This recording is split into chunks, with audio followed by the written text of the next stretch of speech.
This is the future.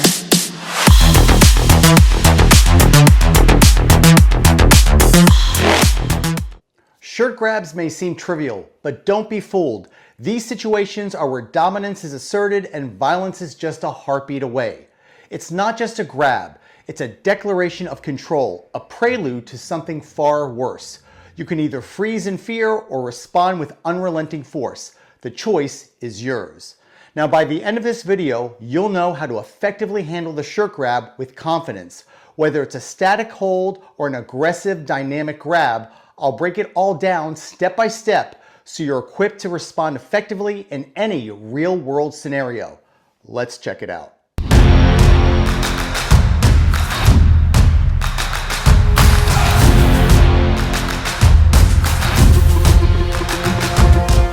Welcome back to the channel. In today's lesson, we're tackling an all too common self-defense scenario, defending against shirt grabs.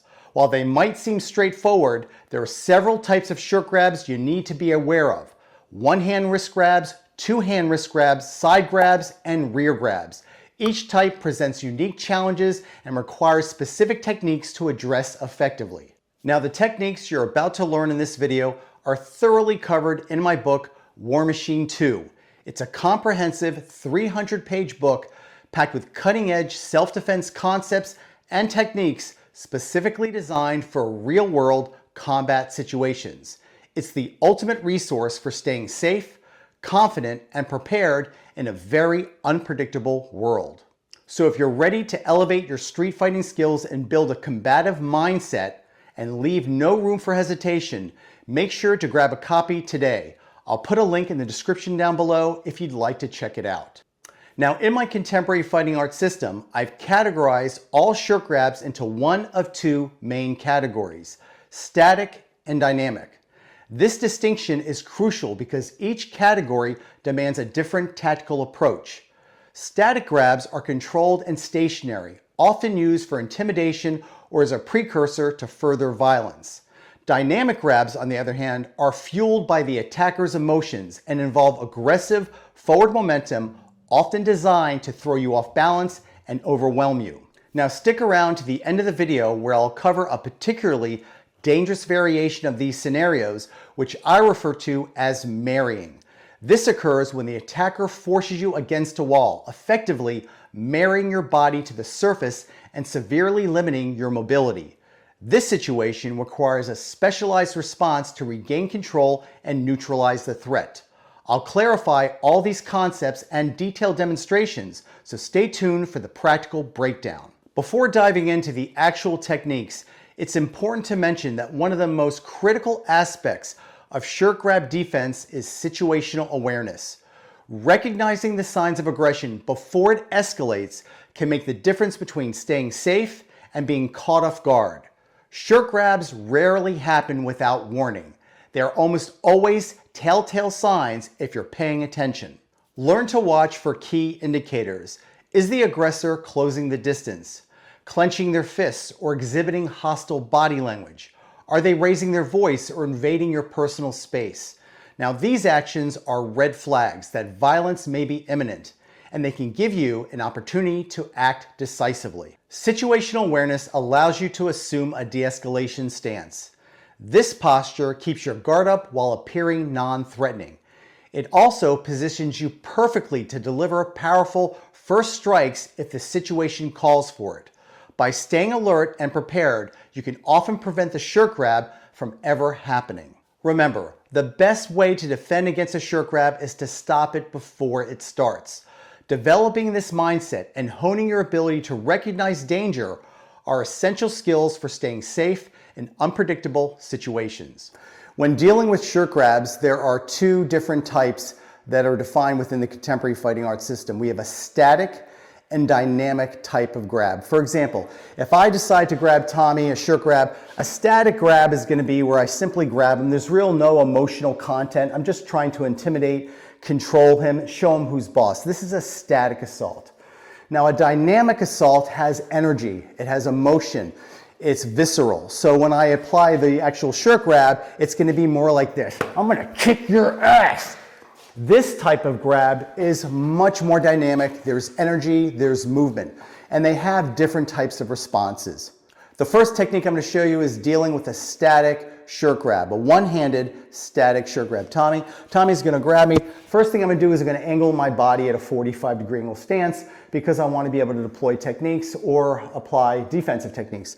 I'm going to raise my hands up. Always keep your hands up because you never know if he's going to take that hand. Go ahead, Tommy. He throws that shot. So I raise my hands up in a de-escalation stance. Next, what I'm going to do is I'm going to trap his wrist. So I know this is not going to be used as a weapon. I'll get to this in a second. And I'm going to strike with a palm heel. Or other techniques, it depends on the use of force justification. Now, it's important to understand when someone does a shirt grab, many people who teach this technique never think about that you can actually be struck with this hand. And I've seen this in many fights as a bouncer. What they'll do is they'll grab you here, they'll threaten, and then they'll pop you with an uppercut. Very effective, very devastating. So it's important to understand that you have to trap that limb. So if Tommy grabs me again, I angle my body, raise the hands up. I trap this so this will not turn into a weapon and hit me. And from here, I simply strike. The idea is to be efficient, effective, and safe. Ah! Where are you going? Relax. No. Down. When dealing with a static shirt grab, it's important to understand you want your techniques to be efficient, effective, and safe. Now, Tommy, if he grabs me here with that shirt grab, there are many reality-based instructors that teach techniques such as this. What they'll do is they'll put two hands on top of his wrist and they'll drag him down and listen down to the ground. Well, this is anybody who teaches this technique has never really faced real-world violence. If I apply this to Tommy, what do you think he's going to do? He is going to hit me with that rear hand. He's going to hit me so hard it's going to hurt my ancestors. So it's really important to understand that whenever you apply techniques and you bring two hands to one, you are taking such a risk that other hand is not coming in. Because guess what? And I have seen this in real confrontations. When they grab you here, they're just stabilizing and then they start pounding on you. So it's really important to understand that you never commit two hands to trapping one limb. Now we're going to tackle dealing with a dynamic shirt grab, one-hand shirt grab. Tommy's going to back up a little bit. We get some energy going. You're angry. What are you doing, man? Hey, man, what relax. are you doing? Notice how I angle my body in a good stance. My hands are up. I'm ready to launch a strike. I trap, and then I strike. So it's very important when he gives you that energy, go with that energy, stabilize your balance, hands come up in a de-escalation stance, and when you're ready, you trap that limb, and then you strike. In this case, I'm utilizing a palm heel. I'm gonna kick your Relax, ass. No, I'm gonna kick your ass. Relax, No, I'm gonna kick your ass. Relax, no! Let's talk about the concept of marrying. In combat, sometimes you don't have space. Sometimes the adversary will use the environment, such as a brick wall, drywall, to marry your body against it to prevent you from actually having leverage to strike. So if Tommy comes over here and he grabs me and pushes me against the wall, I really don't have leverage. Let's turn this a little more, Simon, so you can see. I really don't have the leverage to strike. I don't have the torque in the hips. So what we have to do is we have to attack soft tissue targets. And this is actually discussed a lot in my book, Combat Pressure Points. And I'll put a link in the description down below if you want to check that out. But basically what we're going to do is we're going to attack Tommy's jugular notch, which is right, let me see, like we're saying, Tommy, right about here. And what we're going to do is we're going to take our middle finger and we're going to press really firmly. Make sure we're going to trap his arm too, because again, when I talked to you about him using this as a weapon and popping me with an uppercut. So the hands come up, I'm married against the wall, both hands are up. I'm going to trap this, place this against the jugular notch, and I'm going to drive it back. And I'm going to push it back far enough to where there is distance, I have leverage, and then I can strike and counter. Tell me, and hold on and give me pressure until you can't handle this anymore.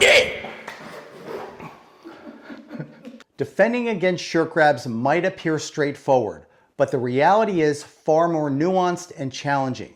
Whether it's a static grab, a dynamic grab, or the high pressure scenario of being pinned against the wall, each situation demands precise techniques, quick decision making, and a solid understanding of tactical principles.